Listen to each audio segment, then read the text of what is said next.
Hola, bienvenidos de nuevo a MSV Finanzas. Hoy vamos a desarrollar el tema de cómo empezar a invertir, una guía paso a paso. Vamos a la computadora. El primer paso antes de empezar a invertir es definir cuál es mi horizonte, cuánto tiempo quiero hacer las inversiones o cuánto tiempo voy a estar. Yo lo que recomiendo para iniciar en bolsa es que el plazo sea al menos 5 años. ¿Esto por qué? Porque el mercado es volátil y en el corto plazo podemos tener subidas y bajadas. Y no queremos que en un año que sea de un mercado bajista tengamos que liquidar las inversiones.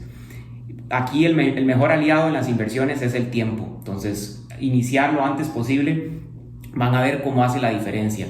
Ahorita les voy a mostrar un ejemplo sencillo en una calculadora de interés compuesto.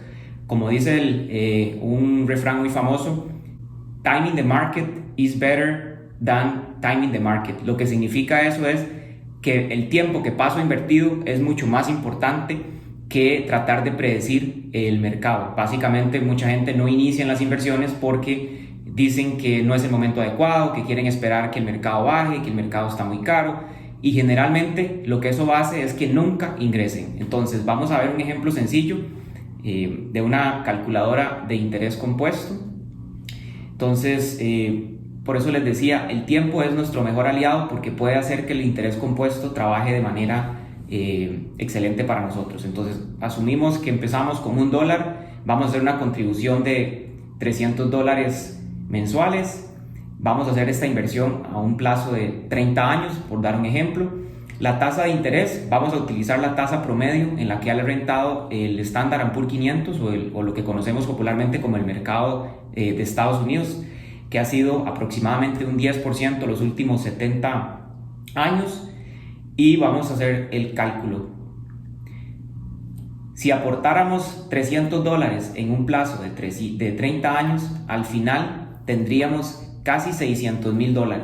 Como pueden ver acá, el interés compuesto empieza a funcionar de manera excelente conforme va pasando el tiempo. Entonces, por eso decía, es más importante iniciar lo antes posible que con el monto. Muchas personas no inician en las inversiones porque dicen, no, yo no tengo plata para iniciar o el monto es muy elevado, y eso es un mito que vamos a desarrollar después para que ustedes puedan corroborar que efectivamente cualquier persona puede iniciar en las inversiones. Bueno, volviendo al punto 2, es la apertura de una cuenta de broker. Bueno, ¿qué es el broker? Básicamente el broker es el intermediario entre ustedes y las inversiones. Entonces véalo como la especie de el intermediario que les permite hacer la compra de los activos financieros en los cuales ustedes van a invertir, que pueden ser acciones o ETF o bonos o algunos otros instrumentos un poco más complejos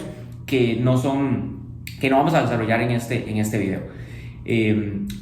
Una cosa importante a la hora de escoger un broker que se ha regulado principalmente en Estados Unidos por la Security Exchange Commission, el tiempo que tiene el broker de vigencia, la cantidad de cuentas abiertas, el capital que maneja. También es muy importante si es una empresa pública, que significa que cotiza en bolsa, por lo tanto sus estados financieros son públicos, digamos de acceso libre.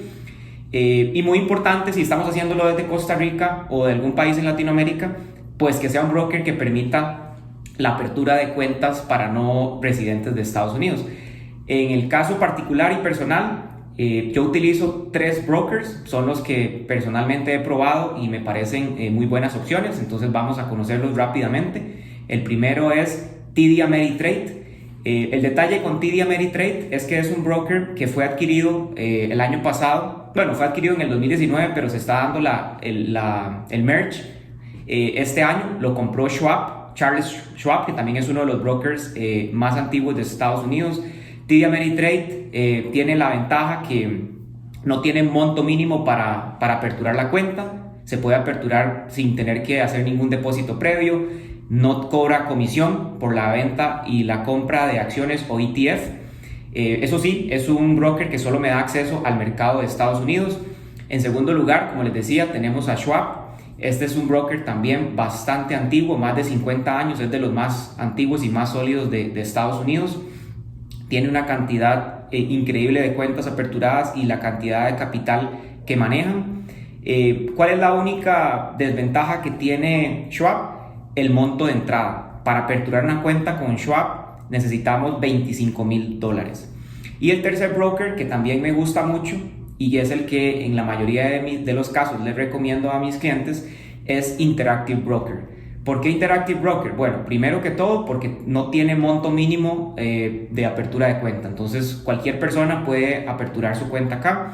Es un broker internacional, lo que significa que te da apertura no solo del mercado estadounidense, sino también mercados fuera de Estados Unidos, por ejemplo la Bolsa de Londres, la Bolsa de Canadá, Japón, etc. Entonces también si en algún momento ustedes decidieran invertir en otros activos o en otras empresas que no están dentro de Estados Unidos, este broker les da acceso. A nivel de comisiones es bastante competitivo. Básicamente por compra y venta la comisión es de $0,35, prácticamente nada. No tiene comisión por ingreso de dinero, por salida.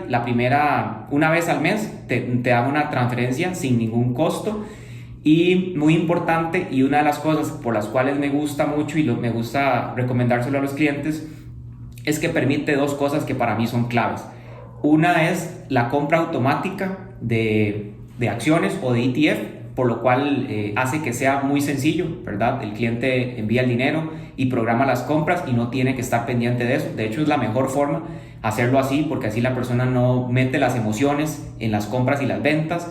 Y también que permite la compra fraccionada de acciones. ¿Esto qué significa? Que puedo comprar un monto específico. Por ejemplo, si hoy la acción de Apple cotiza a $200 por acción, con este broker yo podría comprar $100 de la acción de Apple, por lo cual me venderían 0.5 acciones. Entonces, este es uno de los que más me gusta. Es un broker bastante sólido, está regulado en Estados Unidos y es una muy buena opción para gente de Costa Rica o Latinoamérica. Bueno, volviendo al tercer paso en esta lista, sería enviar fondos, por supuesto, a la cuenta de inversión. Acá el detalle es el siguiente: estos brokers son cuentas que se aperturan en Estados Unidos. Entonces desde países como Costa Rica o Latinoamérica, para poder enviar dinero tenemos que hacer una transferencia internacional. Como algunos ya sabrán, las transferencias internacionales tienen un costo. Por lo menos en Costa Rica rondan desde los $30 a los $60. Eso va a depender mucho del banco que estén utilizando. Yo en lo personal lo he hecho con el BAC, con Scotiabank. También tengo clientes que lo han hecho con Davivienda y ronda en ese rango. Entonces, ¿qué es lo que depende de la cantidad de dinero que la persona tenga para iniciar a invertir? Yo les recomiendo hacerlo de la siguiente manera. Básicamente buscamos una cuenta en Costa Rica que pague un interés alto. Aquí no estamos hablando de las famosas cuentas de los bancos que te pagan el 0%. Buscamos una cuenta que pague un alto, digamos, un interés aceptable, y lo que hacemos es que la persona va recolectando el dinero ahí, y ya cuando tiene una cantidad importante la enviamos a Estados Unidos. ¿Esto por qué? Porque no tiene sentido, por ejemplo, pagar una comisión de $50, $60 para hacer para enviar, por ejemplo, a invertir $200, ¿verdad? Ya ahí entramos perdiendo, porque el porcentaje que estamos perdiendo por la comisión va a ser mucho mayor que el retorno que podemos obtener de esa inversión. Bueno, el cuarto paso sería desarrollar la estrategia de inversión, y para mí esto es quizás el paso más importante, porque de aquí es donde partimos para lo que son las compras automáticas, también entender en qué estás invirtiendo y demás. Entonces, en la estrategia, por eso les decía también que es muy importante el horizonte de tiempo que tengan en la inversión. No es lo mismo una persona que está cerca del retiro, que no puede tener tanta exposición a la volatilidad del mercado o activos que sean un poco más riesgosos o volátiles, que una persona que, por ejemplo, hoy tiene 20 años y tiene 30, 40 años para estar invertido en bolsa y puede tomar mucho más riesgo. Entonces, la estrategia es como las finanzas personales, es totalmente personal. Esto no puede ser algo copy-paste, como decimos popularmente, ¿verdad? Que lo mismo que me funciona a mí le va a funcionar a todos. Es algo muy personal y obviamente pues aquí se trabaja con cada cliente de manera personalizada para definir los objetivos. Entonces aquí les voy a dar un ejemplo de algunos portafolios. Entonces esto es un una página que lo que me permite hacer es un análisis previo, o analizar, por ejemplo, si yo tengo una idea de inversión o quiero invertir en ciertos fondos, puedo analizar cómo fue el rendimiento o el comportamiento de esos fondos en un lapso de tiempo. Entonces, en este caso, lo que hice fue un análisis para del año 2013 al año 2024, con un monto inicial de $10,000 invertidos y haciendo contribuciones mensuales de $300 en ese lapso.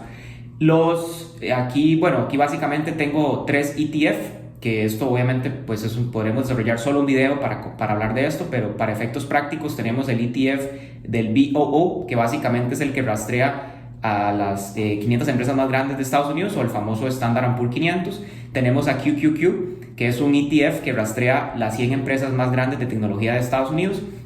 Y tenemos a Schwab, que es un ETF que está más orientado a empresas que pagan dividendos. Entonces, en portafolio 1 y portafolio 2 y portafolio 3, lo que hago es hacer una distribución diferente de cada uno de estos ETF. Por ejemplo, una persona que está en sus 30 años y tiene un lapso de unos 20 años para retiro, puede tener el 50% en BOO, un 30% en QQQ y un 20% en un ETF que pague dividendos, para ir construyendo una base sólida de dividendos.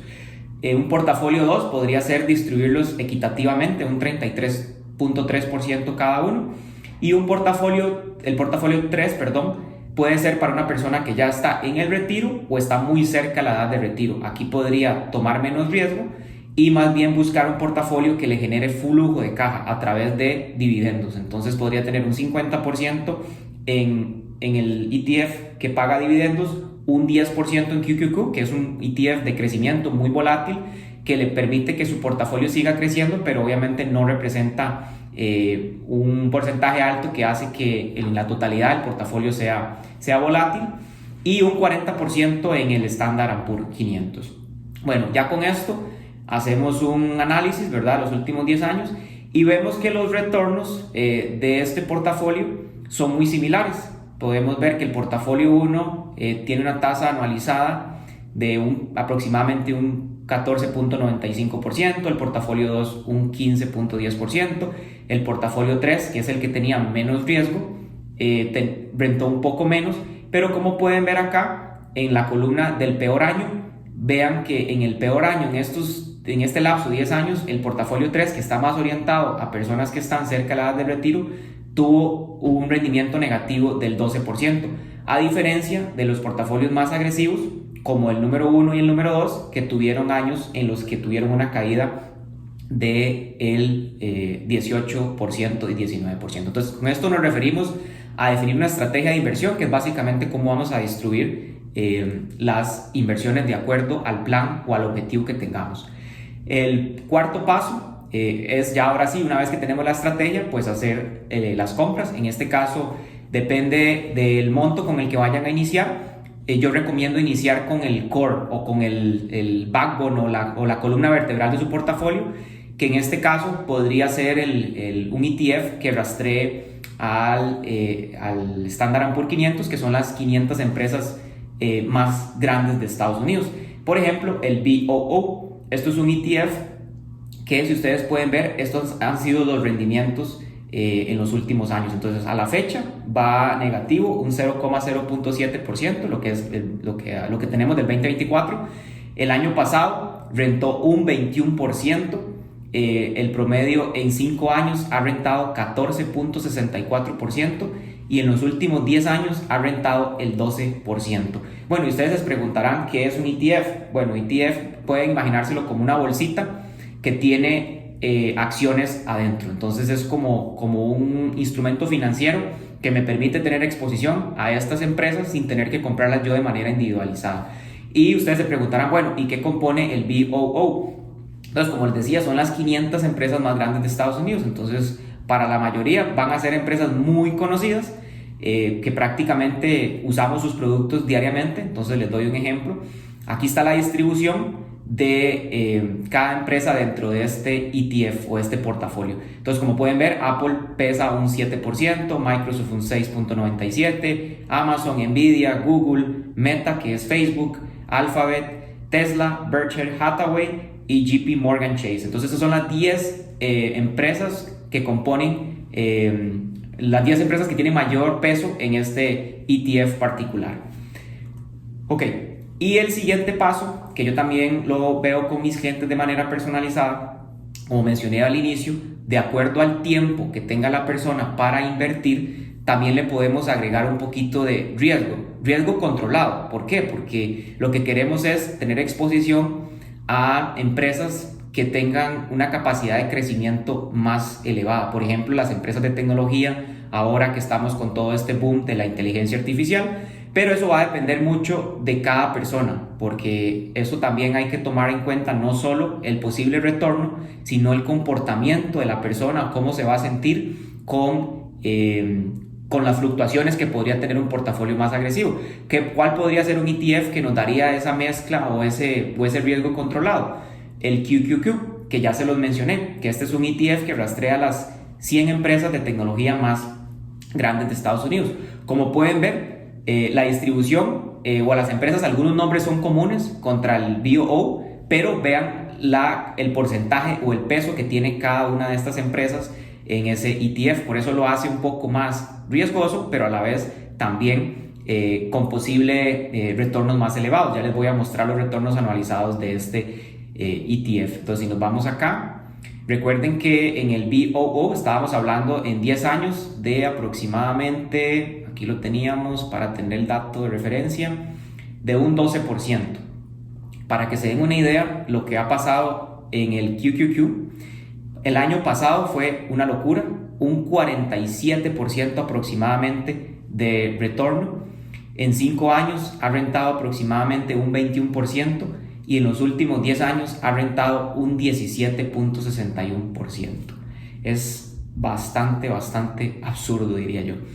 Y el último paso, que también para mí es una de las cosas más importantes, y es lo que les mencioné cuando les comentaba de Interactive Broker, es que ustedes puedan programar las compras. ¿Y esto por qué? Porque si estamos pendientes de si el mercado sube o el mercado baja, metemos una de las cosas que más afecta a los inversionistas, que son los sentimientos, ¿verdad? Porque la gente empieza a tratar de predecir el mercado, que va a tratar de comprar en el punto más bajo y va a intentar vender en el punto más alto. En la realidad eso es prácticamente imposible. La persona que les diga que puede hacer eso les está mintiendo, los está engañando.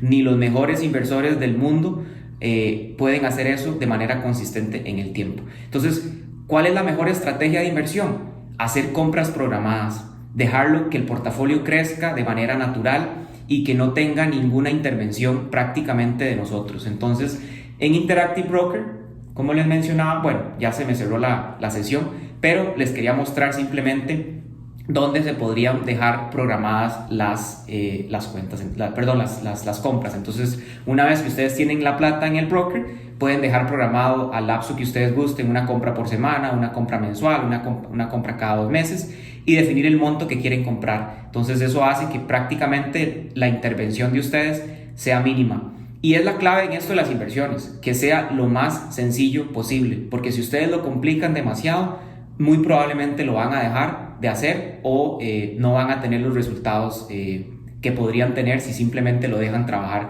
de manera natural. Bueno, con esto cerramos este video. Espero que les haya sido de agrado y utilidad. Ahí me dejan en comentarios si tienen alguna duda adicional, y también me pueden dejar preguntas que podrían ser nuevos videos que pueda desarrollar. Saludos.